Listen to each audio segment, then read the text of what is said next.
You're listening to the Agent and the Fan podcast with sports agent Chris Leible and fan Lou Columna. Welcome, everybody, to the Agent and the Fan podcast. I'm Chris Leible. I'm the agent. I'm here with my buddy Lou Columna. He's the fan. What's up, Lou? Not much, man. Exciting baseball. Yeah, in December. Baseball in December.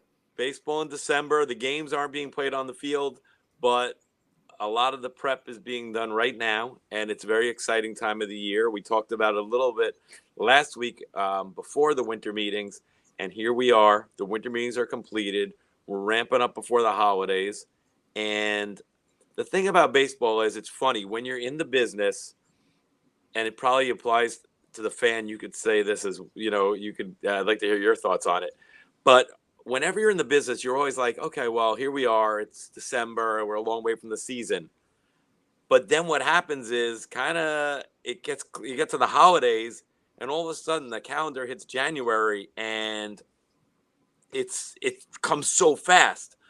Which is a great thing, because it's like the old Roger Hornsby line. What do I do in the winter? I sit outside and wait for baseball, baseball to come or whatever the famous Roger Hornsby line is. Roger's Hornsby line is, which it always reminds me of my dad, because my dad was like that. He liked other sports, but not like baseball. He just couldn't wait for baseball to come.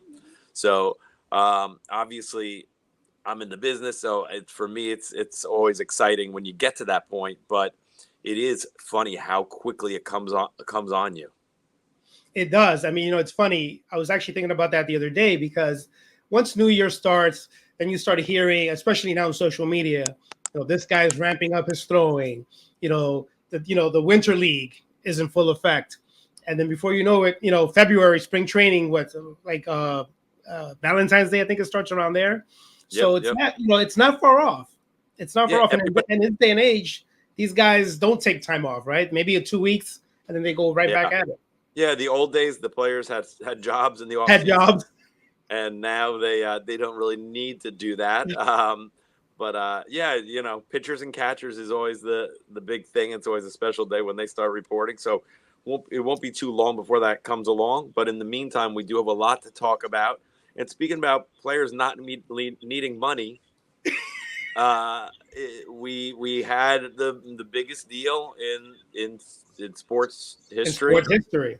Shohei Ohtani, obviously the great Japanese baseball player, dual player, pitcher and hitter, extraordinaire, signed with the Dodgers for reported $700 million guaranteed. And mind-blowing numbers, but a mind-blowing player who is certainly somebody who's worth it. It was worth it. Obviously, the Dodgers signed him, but they weren't the only team in on that. I know, just talking to other teams and talking to general managers, there were definitely other people who thought they were in on this up until really the very, very end. I actually spoke to one of the general managers involved within half an hour of when it was announced, or at least the news came out, and at that time he believed that that they were still in the running. So that's fascinating to me.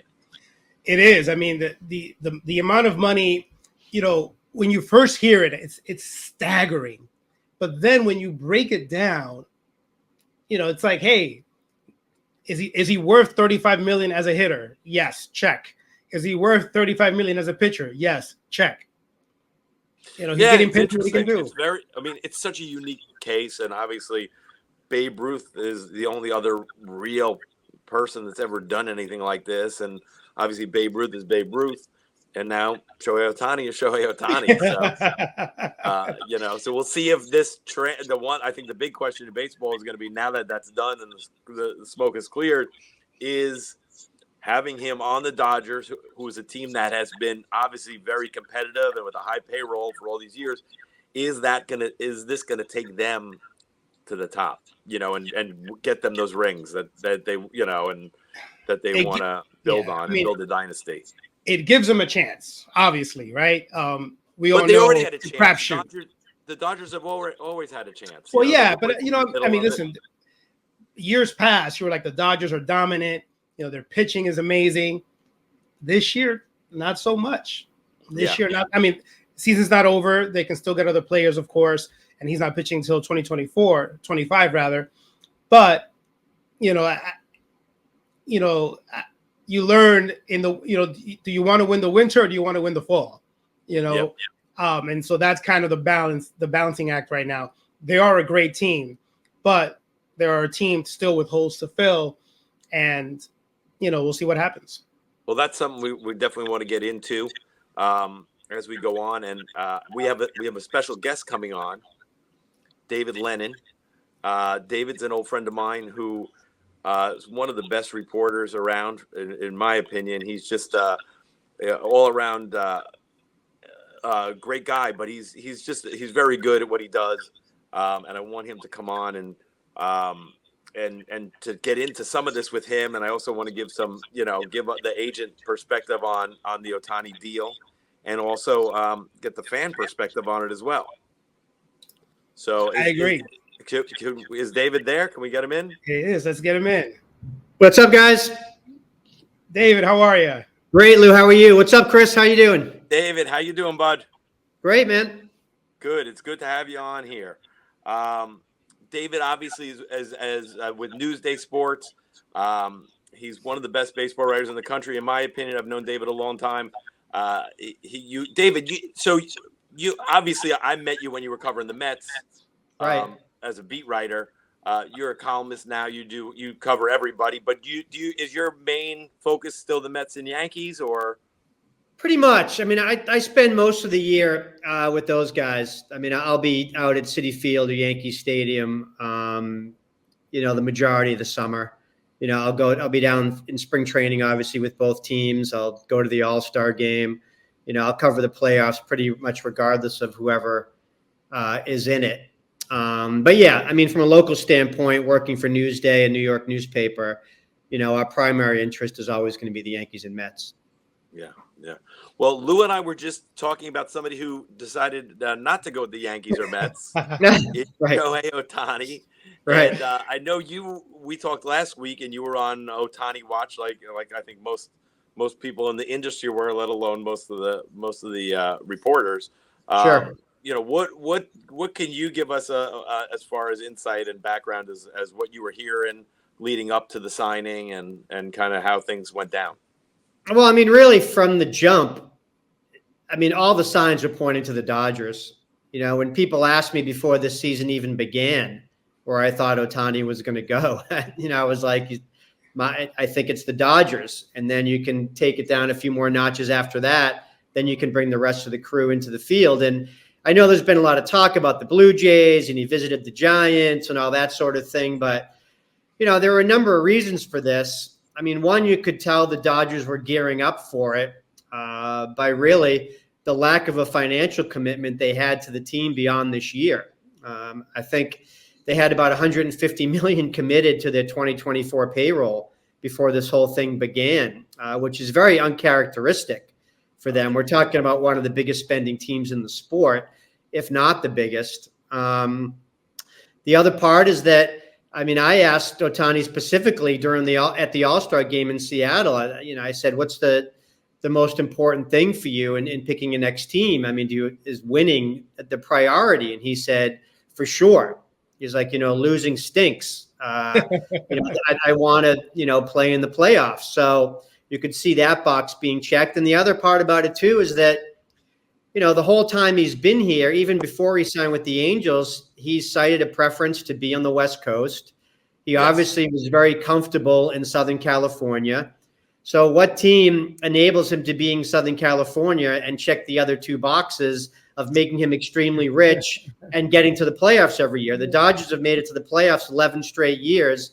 They've won the division 10 of those. So, when you add up all those numbers after the fact, I mean, the answer was kind of staring us in the face all along. So there wasn't a mystery, plane flights aside. There really wasn't a mystery here on who the favorite was. The only thing surprising, obviously, afterwards is, the amount of deferred money that was involved with this, and, maybe what the Dodgers will wind up doing after signing him. Yeah, that's a great point. David, as a columnist, how did you feel about the secrecy of his impending free agency and his free agency, right? For me, as a fan, as a person who loves the game, I mean, I understand he's a different person. I get that. But I also felt like, give us some morsels of like, this is what I'm thinking, this is what I'm thinking about doing. These are the teams that I like. I was a little turned off by this whole like secrecy thing. Well, I mean, as Chris can attest, I mean, a lot of the reason why this stuff ever comes out about players is to be part of the negotiating game. I mean, this isn't done as a fan service. That's not why the information comes out. I think baseball's problem, and the agents would disagree with this because I know I've spoken with them a number of times between Scott Boras and some other agents involved, is that to have free agency that stretches for 2 to 3 months, is not great for the sport. You see basically the parties the other sports throw by having a free agent period that's 2 or 3 days every summer. Fans love that. We saw the same thing that happened before the lockout. When all, fans couldn't, they couldn't put down their phone because they would miss who was going to sign next. For this, to have it drag out, I think we're in day like 35 of free agency right now. I think we've had like 5 free agents sign, and really few of the big ones. Ohtani is really one of the only big free agents to sign. Well, it's funny, David, and it's interesting. It's evolved into this because it wasn't always like that. It used to be back when I first started as an agent, the winter meetings was when, it kind of finished. It started right after. And, I've gotten phone calls while the World Series teams were celebrating on the field for players. And, right. And that usually starts really quickly after that. And then and you can't even negotiate, you can't even do deals then. You could just express interest or whatever. You can't go into specifics. But it's interesting that it has changed and pushed back. Really, you mentioned Scott Boras. Scott really is the one who I think, started doing that and kind of, waiting till, because I know for me, I got to winter meetings back in the day with my clients and they weren't signed, they were like in panic mode. Right. Now it's very common. So it's interesting how it has changed. But I think I'll say as an agent, you do the deal when it's right for you. You don't want to do it because, like you said, it's not, set, you want obviously the fans to be interested, but you can't worry about that when you're, trying to get the best deal for your client. Yeah. Well, when you look at what happened with Scott, I mean, in recent memory, the Bryce Harper deal, I mean, he didn't sign until the 3rd week of February. Teams were already showing up for spring training at that point. So, yeah, Scott looks at it as a negotiating advantage, by the market forces involved here and drumming up mystery teams and all this sort of, it's all in the game. I'm not going to be critical of it. That's how the game's played, and their jobs are to make their clients the most money and the best deals. So, I mean, they don't really owe the fans or the game or certainly the media anything. You mean they don't owe me anything, David? They don't the agents are not in the business to make the fans happy. They have clients, and they're the people they're responsible to. So no, I agree. I mean, to a certain point, the NFL. I was talking to Chris about this earlier. The NFL, free agency comes. It's like that feeding frenzy, and it's, to your point, it's who's going where. This guy signed for and there's an excitement about that. I don't think. This is just my opinion. I don't think that Ohtani signing a couple of days ago would have made a difference a week ago. He was going to sign for what he was going to sign. Right. The heavy hitters, right? We know, some things drag out. But it's I don't look at it so much more as a fan, and like it's more like drawing up interest and like being invested in it, right? Especially, I mean, listen, this whole thing with Toronto, I feel bad for the Toronto. A little bit. I'm a Yankee fan. I feel a little bit bad for the Toronto fans. Like they have this whole like expectation. He's on the plane, and then obviously not. But I get it. I get it though. I mean, that element of it and the way things got twisted around is just kind of, a product of the social media era. I mean, you had people on that you can track flight information. I don't know why mainstream media sources and really respected reporters got pulled into that. Obviously, it was not good information. So I'm not sure. There were certainly mistakes made along those lines. But yeah, I mean, without Twitter, you wouldn't see these things happen. I mean, I covered baseball before Twitter existed, before there was other social media things, and stuff just came out in the next day's newspaper. So there was no real need to go running to your phone with the latest bit of information. And, when people were saying this is bad, I was surprised that other reporters, were saying how that Ohtani's, negotiations were like bad for the game and stuff. And it's like, it's not bad for the game. It's bad for our business because you can't give them anything. I mean, let's not confuse the two things here. So That's right. What's the pressure on you, David, to break a story, right? I think that's probably a little bit to do with it, right? Yeah, I mean, everybody has that pressure. I mean, the business has changed. I mean, because now you have, quote unquote, every sport has it now, has like, quote, 2 or 3 or 4 like insiders that, are on the national networks. And really, they kind of govern the flow of information now. I mean, that wasn't always the case. It was more kind of spread around. So informationally, to be honest, I'm really not one of those guys that's constantly tweeting information. With more of a focus on my local teams, I'm kind of more focused in on that. So I'm not kind of caught up in like the whole national scale like some of those guys are, which is really kind of an impossible job. I mean, every year now there's mistakes made because these guys take leaps. Yeah. They want to make the big splash on it. And unfortunately, year after year, these guys are getting burned because of the pressure to get that stuff out there. Well, that's a problem in the game right now. There's no question about it. And just not even in baseball. I mean, anywhere. I mean, you said everyone wants to break the news, and that doesn't necessarily sometimes doesn't necessarily jibe with which is accurate and proper information.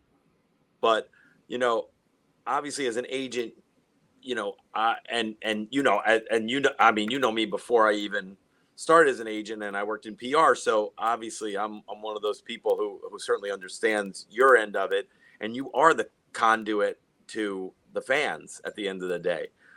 But as an agent also, I think it's funny, like sometimes people are like, oh, and sometimes reporters are trying to track you down. And, I've been at the winter meetings where I'm not answering my phone, but like, I think sometimes people don't understand, like, you're actually trying to do your job. You're busy. Yeah, right. I can't. If you're answering stuff all the time, you couldn't be answering phones all day. I'm not going to get, if I'm negotiating with the team or digging up research or trying to figure out, explain why my client deserves more than, this, or why his contract should be here, and, whatever it is, you can't. Yeah, I mean, I can't be sitting on the phone all day answering every call from every member of the media, and I have a lot of, people I'm very friendly with, as you know, David, and so that's one of the things. The other thing is, like you said earlier, and you touched on a little bit, is as an agent, you have to do what's best for your client at the end of the day. And that might not necessarily be, passing out information. Sometimes you might throw something out there to try and get something, or, strategically. But right. You also sometimes, you have, some things you have to be quiet if you really, depending on how the negotiation is going. Because if you aren't, that could blow up your deal. And that's the last thing, that you can have happen. So it is a very, fine line, from the agent perspective. Well, I mean, what I appreciated from Chris is that, he was, and not all agents are like this, is that, he was a pretty straight shooter about stuff, and he's not going to paint a picture of things that aren't true or, smoke up things that would lead you in the wrong direction. And really, as a reporter, that's all you're asking for. I mean, I'm not asking for any type of special treatment or any type of, anything extra. If you can answer a question, honestly and frankly about it, great. If you can't, then just say, I wouldn't say, or, I can't comment on that. And that's fine. I just think that people have got to a point where, people are being misdirected, and the media is just being used, and the media is being a willing participant in this. And what happens is the fans end up getting deceived, and they get their hopes up, like a number of the Blue Jays fans who thought Ohtani was going to be a Blue Jay. And, lo and behold, it wasn't even close to being a Blue Jay. So I think that's the problem.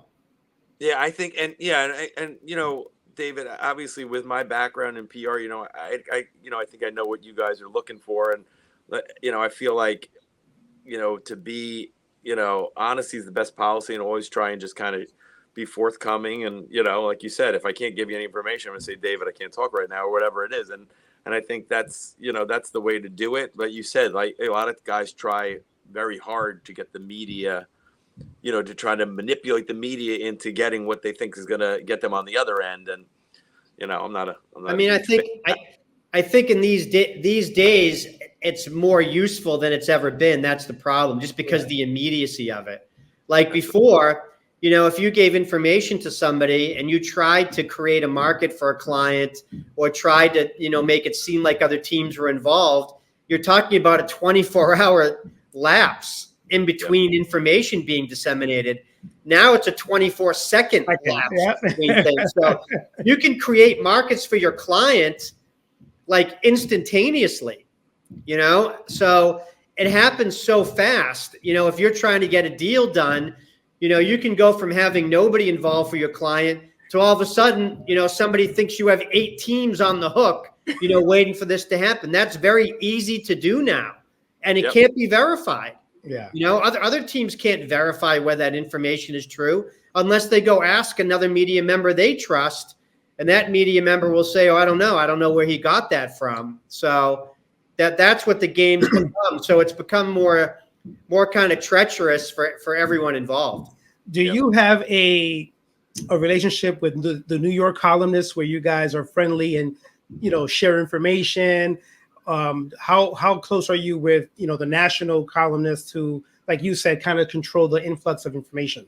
Well, no, you would never share information before you put it out there. You certainly talk about the business and talk about what things are going on, but as far as informationally, I wouldn't share that with somebody that's outside of my own organization unless it's already been, in the paper or on the website or that sort of thing. So yeah, that information is very closely guarded. For as long as it lasts. The information pretty much goes from the second you hear it to on Twitter anyway. So it's not really a big secret. Anytime that anybody sort of breaks any bit of information, you'll see that it's confirmed, within seconds, by somebody else. So, what's the value of it? It's tough to say. Back in the day when I used to, when it was just kind of newspapers, that would be a big deal because your story would be on the back page when people went to the newsstands or went to the doorstep that morning, and it would last the whole day before somebody could do anything with it. So that's when it had some weight to it. Now, it's just basically stuff that's out in the, out in the air. It's there 1 second and gone the next. So I just don't really, for the value of it. None of us are paid by Twitter, and yet we can't wait for the information on it. So it's a very strange, strange relationship. Awesome. David, so we talked about the fact that you mentioned that only there have been 5 free agent signings that of note, and obviously Ohtani being the biggest and most obvious. But what are you hearing now? Where are we now with the rest of these guys? Obviously, we have a big fish to fry, another Japanese player that I think we want to get into a little bit with that, and that might be a Met and Yankee battle, although now it seems like the Dodgers may be in there with this deferred money situation. Right. The Dodger thing is really interesting. I know this was kind of framed as a Mets versus Yankees battle, and to a degree, I think it is. I mean, the Mets' most desperate need this offseason is pitching. I mean, they have a whole rotation to rebuild. Steve Cohen is wanted to get. He already has one Japanese star in Kodai Senga, but Yamamoto's another level of that. And Cohen really would like to open up, kind of that Japanese market with this kind of young megastar. So that's as much of the attraction as it is putting a winning team on the field. I think Yamamoto transcends that. For the Yankees, again, it's obvious. I mean, they've had a tradition of really signing some of the biggest Japanese stars. I mean, Hideki Matsui, obviously. They signed Masahiro Tanaka. So they have a tradition of doing that. And they also understand the value of that Japanese market, which they had with Tanaka and Matsui, the sponsorships, the signage, all those things. It increases the values of your ticket as well. So, and TV ratings. So there's a lot to that. The thing with the Dodgers I find interesting is the timing of this, because Ohtani just agreed to really a landmark deal in a very unique way at a time when another very expensive, unique, one-of-a-kind Japanese star is out there. These two guys played together in very significant roles in Team Japan that just won the World Baseball Classic, which was a very big deal in Japan. I mean, the WC is popular here. It's very popular for the Dominican team and the Puerto Rican team and a lot of these other baseball countries, Venezuela, sure. But in Japan, it was a huge deal. I mean, that all-star team, they were treated like rock stars. The country followed every pitch of that. So I wonder if there hasn't been some conversation here, with Ohtani. Hey, you know what? Why don't you come with me to the Dodgers? We can play together again. I'm going to structure my contract in a way that they'll be able to afford you and even more players beyond that. We'll be in the playoffs every year. Southern California is an amazing place to play baseball. So I wonder how much Ohtani could have been a salesman here to get Yamamoto on board with the Dodgers. I know we've talked about Matsui's role with the Yankees. I know we've talked about Senga's role with the Mets. Is there a bigger pitchman for a Japanese player right now than Ohtani? I don't think so. No, and Ohtani, the other thing is Ohtani, no matter what, he obviously the contract itself is going to help him. Of course. And on top of that, just because now even if it's the Dodgers, Mets, and Yankees, and Steve Cohen just went to Japan to go, right.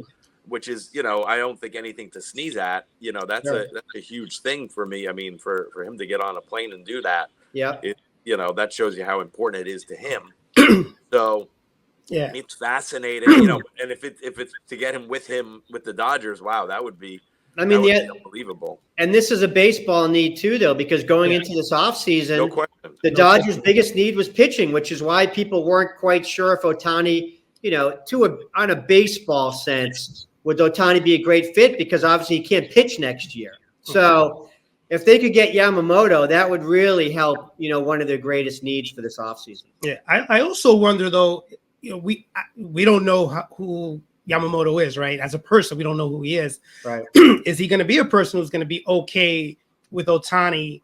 Because Ohtani's going to overshadow everyone. And players have egos. This kid is 25 years old. He's going to make a boatload of money regardless.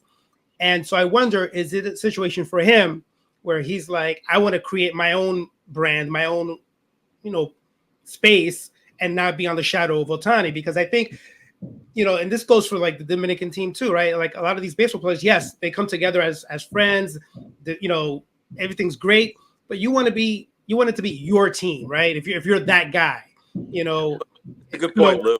We don't know who he is and what his situation is and what his mind frame is. So that that's all to be determined, I guess. I think the flip side of that, though, and this will speak to Ohtani's experience here in the States, is that the media crush for these players is so immense. Like no other player that plays in the major leagues has his own media corps like Ohtani does. Like minimum 50 reporters, TV cameras, microphones following him around.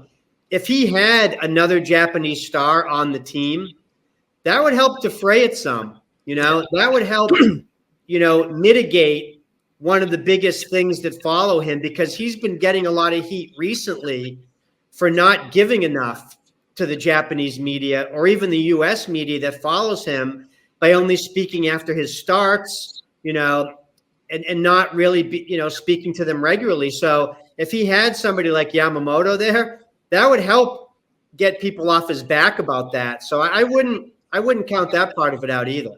No, it's all very it's fascinating to me, and it'll be very interesting to see how it plays out. If What I'm about Yamamoto though? I would not call Keigawa. No. I would not call Keigawa. Certainly not. What about Irabu? You think he's looking for Irabu? Wow. That's. Yeah, there has been some misses for sure. Yeah, no doubt. Yeah, I mean, obviously, there's very different levels of players, and this is going to be an interesting one. What about some of the other free agents, David? Are do you hear anything? Is anything brewing at this point? I mean, is that the domino that's fallen now with Ohtani? But it doesn't seem like it. I mean, it seems like everybody's just kind of going about their business. Obviously, there are a lot of discussions going on, but obviously, there's a lot of pitchers available that I don't know that there's any. Obviously, there's no Ohtanis or Yamamotos there, but obviously, you're coming off a Cy Young Award winners out there. You got guys who've had some good success through the years. Obviously, there's a trade market that's burgeoning as well. What do you think? How do you think this is going to go down with some of these guys? Well, I mean, I think that the thing that's holding it up is Yamamoto. Because the teams that are trying to get Yamamoto, only one's going to get him. Yeah. And as soon as that happens, these other teams are going to be scrambling for elite pitching. At the top of the market, you have Blake Snell right now. You have Jordan Montgomery. Eduardo Rodriguez is already off the board. He already signed, but he was right up there as well. So, those two big pitchers, both represented by Scott Boras, have to wait. They have to wait to see what Yamamoto is going to be getting, and they have to see where he's going to go, because there's going to be a greater desperation among the teams that don't get him right now. And even in the trade market too, when you're talking about a Corbin Burns or a Shane Bieber or Tyler Glasnow, again, it plays into the desperation factor. Teams can talk trades right now, but they'll really know where they stand once Yamamoto is off the market and they don't have a chance at that player. So with Ohtani, that certainly helped, because you had teams like the Blue Jays or the Giants that had all this money ready to spend, and now they have like another $500 million burning a hole in their pocket that they can go sign, that they can use to sign somebody else. So I think you'll see more movement. Maybe not this week, but I think into next week when Yamamoto gets closer to signing, or when he does sign. So I think it's tough to say. I think there's a really good chance you could see Montgomery go back to the Rangers, but that's not something Boras is going to rush into. He wants to see what money he's dealing with here. As for Blake Snell, I don't really see him going to the Mets for as desperately as they need pitching. I could see them kind of downshifting a little bit. And I don't really see him going to the Yankees either. Yeah. That could be another team involved, maybe like the Cubs or something. It could be a little musical chairs, though. We'll see how it plays out. So staying with New York, going to a hitter. Yeah. Soto. What was your initial take? On the move. There's been a lot of talk about the Yankees giving up a lot of pitching. And the Yankee farm system, has always been kind of, not admired or not as thought as well. But, I'm thinking they've given up close to 20 pitchers in the last year. They must be doing something right to get, to have San Diego want these pitchers. Well, I mean, with Soto, in addressing the Yankees' biggest problems, you couldn't invent a player that was better suited to solve their problems from last year. His on-base percentage, the fact that it hits for a high average, the fact that he's a lefty hitter, all these things were just too perfect. A guy that you could put in, I know you've seen probably lineups that have him both in front of Judge and in back. I say you have to put him in front of Judge. I agree. I agree. With the way he gets on base, I mean, I think that's a no-brainer for me. So Soto was perfect for them. Even as soon as the Padres were faltering, Cashman was trying to talk to them about him last year. He couldn't really get something done at that point. But I thought it was a perfect fit. As far as what they gave up, pitching is such an area of depth for them that they don't really need that. I mean, they'll work to restock it now. But the fact that Michael King came on towards the end of last season and really kind of turned himself into kind of a star quality pitcher was really what made this deal happen.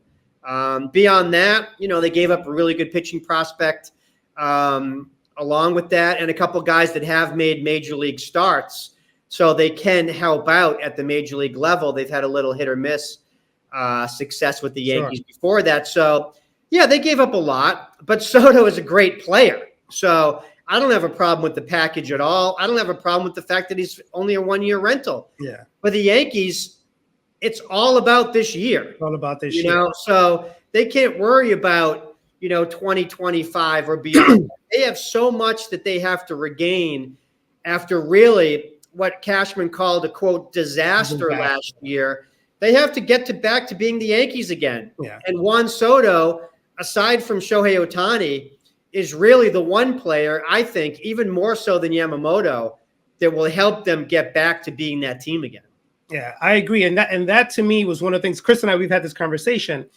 Yes, Steve Cohen is the richest owner in baseball, but it's not like the Yankees are worth $1 billion, right? And that's why when I hear this talk of like he'll outbid everyone, I think if the Yankees are going to be the Yankees, they're going to be right there as well because they need that player. I think for me as a Yankee fan, going through last year, other than 2015, this was the other year that I was bored by as a fan. Of course, I was actually bored and not even into the game, which is crazy to say. Yeah, you know what I mean.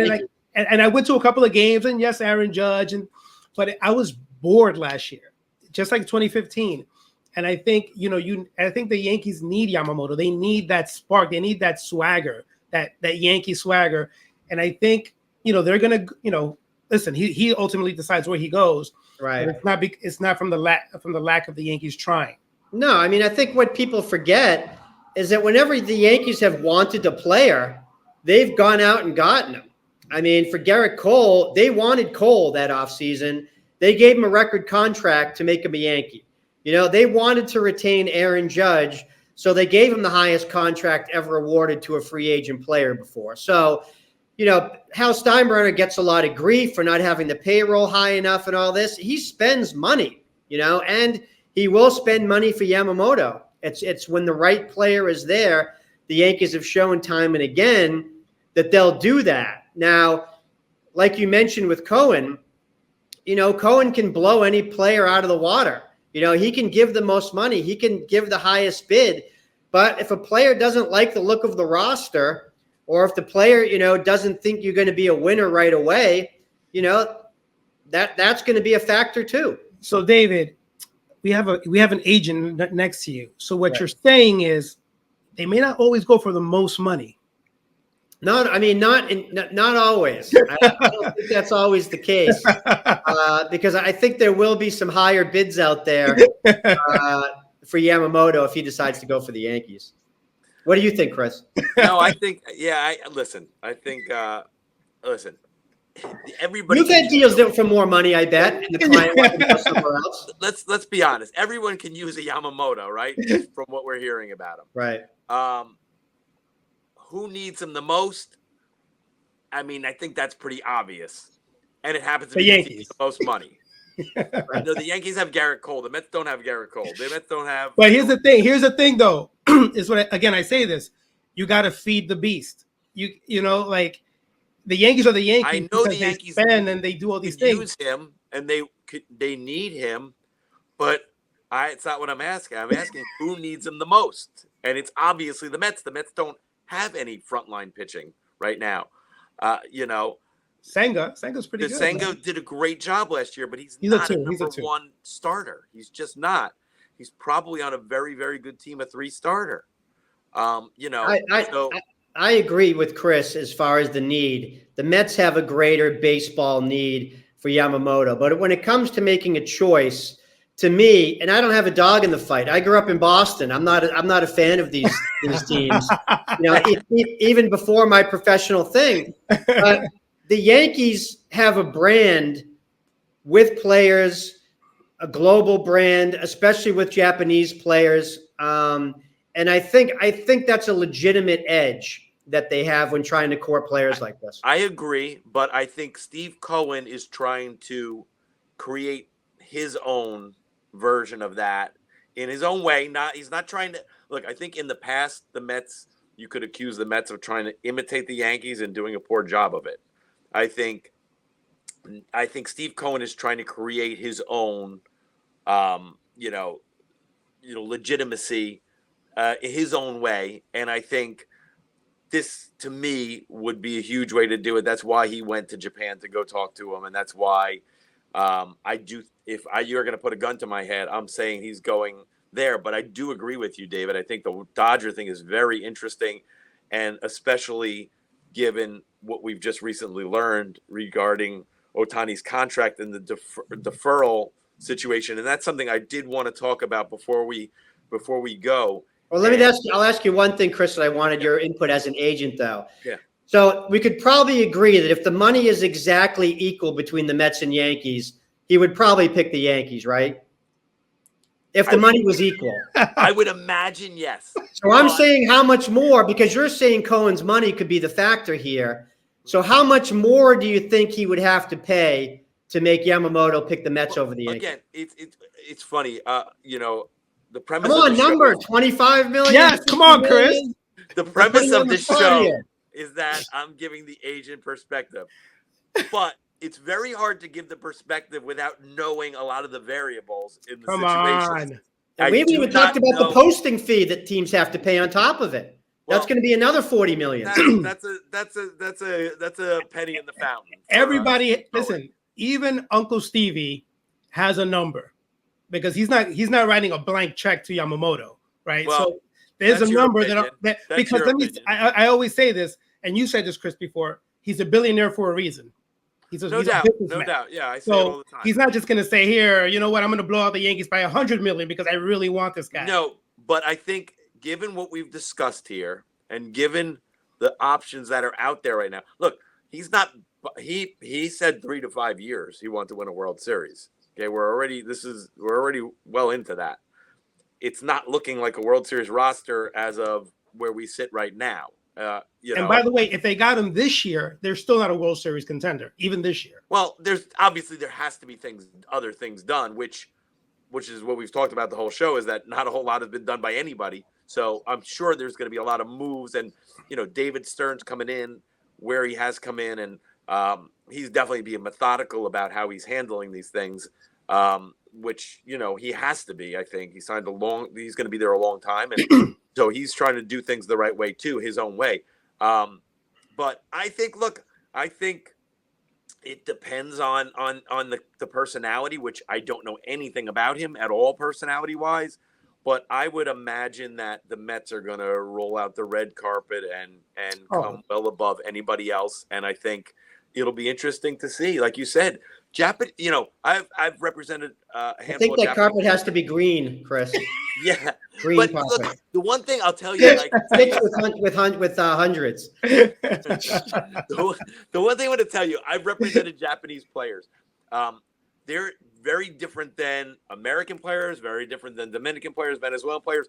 All I think the other players are similar.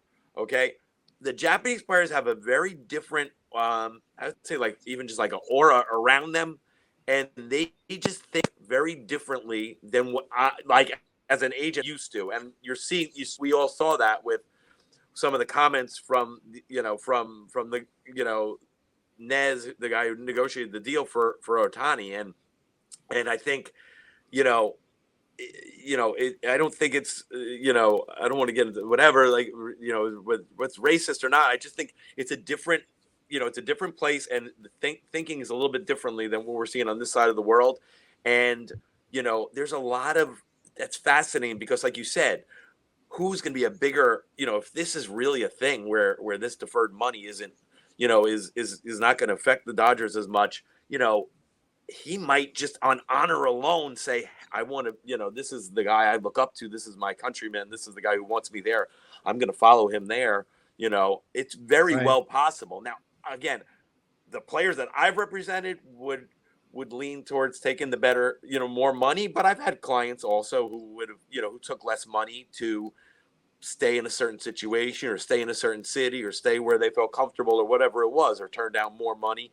As the agent, you obviously always want to get, you always want to get the most money you can get, but sometimes that most money does lead you to, not as good a situation. And maybe that hurts you could hurt you in the future with other clients, whatever it is, you always have that threat of the, these are all big markets we're talking about, but the old Ed Whitson, that everybody refers back to as like not everybody's cut out for certain places. Some guys are better off just kind of below the radar. So there's so many factors. It's fascinating to follow, and we'll see how it plays out. I couldn't guess because you're talking about so much money. I just signed for $700 million, but I'm just fascinated by the whole thing. But I do want to say on the deferral front, and just to touch on that, I think it's very important that we talk about that. For those who aren't, listening or whatever, he basically signed to get $20 million over the next 10 years. And the rest of the money is all being deferred for the future. Very rare, we've seen it. Obviously the Bobby Bonilla deal is something that people talk about all the time. We did a very good deal for Roger Cedeno, who actually was being paid by the Mets. No one ever talked about it, but he got paid by the Mets $1 million a year up until I think a couple of years ago. So the deferral thing can be good, but most people want their money up front. This guy, relatively speaking, $2 million a year isn't a whole lot of money. But that just, I think, shows you something about this guy. And I was reading Nez's comments and how different of a personality he is. And I think that's very obvious. So it's fascinating to me that this guy's deferring all that money, $680 million to, down the road. So it's just unprecedented, I think, in so many different ways. And it's a fascinating thing. As an agent, obviously, it also affects the agent. The agent won't get paid doesn't get paid. So, I don't know what CAA is charging, but if they're charging 5%, like we do, CAA is going to be okay. Yeah. They'll be okay. But I would have to think they're going to be paid on the present day value of the deal, which is $700 million right now, though. Yeah. I would think. Yep. I would hope so. Yeah. But to your point, everybody was saying, oh, baseball is going to have to change this rule because it's not fair about deferring things for luxury tax. How many guys make $50 million in off the field endorsements and deals? That's why he can do this. Yeah, exactly. No guy is going to want to sign a contract like that and live like a middle reliever. They're just not going to do it. So I think it's just too unique along those lines. Maybe Yamamoto could, because maybe he has a lot of this stuff lined up off the field too. Yeah. But that's a very rare thing. I'm going to be on a Zoom call with Juan Soto later this afternoon. I'm sure he's going to be asked, hey, you're going to be in the market for a $500 million contract next year. Are you going to defer 90% of it? And Juan Soto is going to say, what are you, out of your freaking mind? That's a hard no. That's a hard no. Because the other part of it too is that's devalued money. Yeah. Because of inflation, if he defers all that money to the back end, it's not going to be worth as much as it is right now. People are saying the value of his present day contract is like $480 million or something, which is still a ridiculous amount of money, but it's not $700 million. 700. Right. Yeah. So there's a lot of economic factors in here, which most baseball writers just don't have the mental bandwidth to be able to use. We're not in this. We're not in this to use our calculators. We're wordsmiths. So. But I wonder what the players union thinks about all of this. I just wonder. Well, it's in the CBA, so they're allowed to do it. So that was something they bargained for, and it's the player's choice. the agents will do, whatever the players want to do. But when it's deferred like this, I think, and Chris will know this, is that he's really devaluing a very large chunk of money. When guys like Cedeno or Bonilla stuff are set this up, they're kind of setting it up as to be sort of a retirement fund, so they'll still get paid, after they're done playing, which is very smart. I mean, that's a good way to do it. That way you don't have to worry about, people hounding you for money on the front end or lavish expenses on the front end, that you'll be taken care of. Because, God knows we've seen a lot of stories about these guys that, blow a lot of their money early on in their careers and they're not left with a lot. I think Allen Iverson's getting paid by Reebok, I think in a couple of years or something. He's like 30. Yeah, it's smart. It's smart to set. It's smart. If you can do it, it's smart to set things up this way. Especially, certain players, not to mention names. That money might be gone when they were young, and then they're older and they're wiser. It's a nice little, It's tough for human nature to absorb, making $1 million a year, never mind $40 million a year or $70 million. 70 million. I mean, you have to be incredibly mature and disciplined to be able to handle that much money. No, and the thing is, like you said, I mean, I think everything goes back to as an agent, you're looking at the client, and the client, you give the client what they want. I think in the NFL, you've seen a lot of this where the guys take the quarterbacks particularly take these giant contracts, and it kills them on the salary cap. Their teams on the salary cap, and the teams aren't as good as they maybe could be. And then you got guys like Tom Brady, your personal favorite, David, who always took less money to make sure the team was better around him, and they didn't lose the star players, and the guys kept around, and that leads to championships. So in this case, it does seem Ohtani is doing a Tom Brady type thing, and you said it on this show that he personally told you this is the All-Star game. Yeah. That that was how important that was to him. So it's a great footnote to this really wild story and this this incredible contract. But I wanted to just wrap it up on that note. But this has been great, David. Thank you so much for coming on. Yeah, I appreciate this. But before I let you go, I had two things. We always Chris and I always talk about this.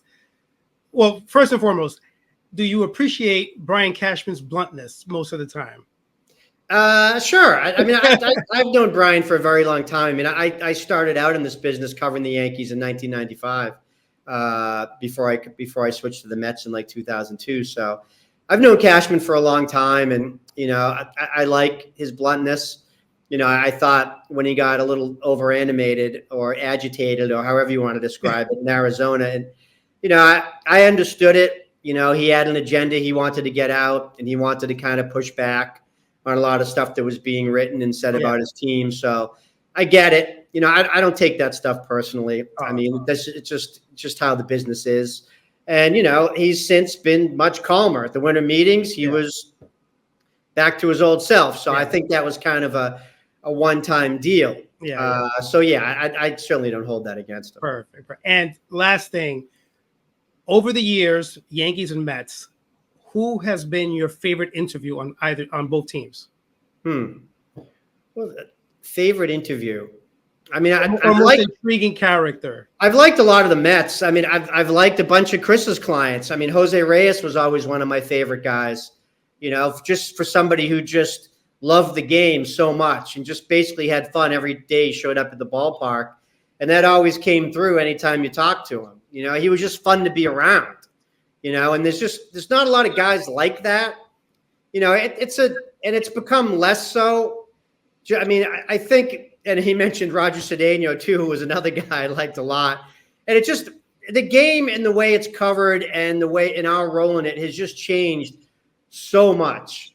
They're more guarded now. Just because, I mean, I used to know these guys in a much more kind of almost friend way, whether I'd see them out or talking to them about regular things and stuff. And they're just so detached now. It just – the money is so much and the social media attention is so over the top that they just can't really put themselves out there like that anymore. I mean, they do it on their own social media accounts. So guys are just way more buttoned up.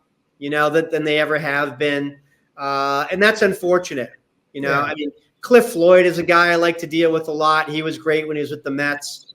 Mike Cameron, I had a great time talking to. Moises Alou was one of my favorites, from way back to talk to. I mean, just real straight shooter and fun guys. And there's just guys with the way social media is, guys are just too afraid to be like that.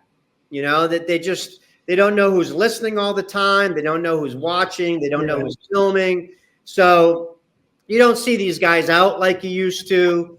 They really kind of live life just kind of hibernating in their hotel rooms on the road just because they can't. They're kind of prisoners of their own fame way more than they ever used to be. So I think that's unfortunate. It certainly made my job, while my job is still very fun, I think it's a little less so than it has been because of that.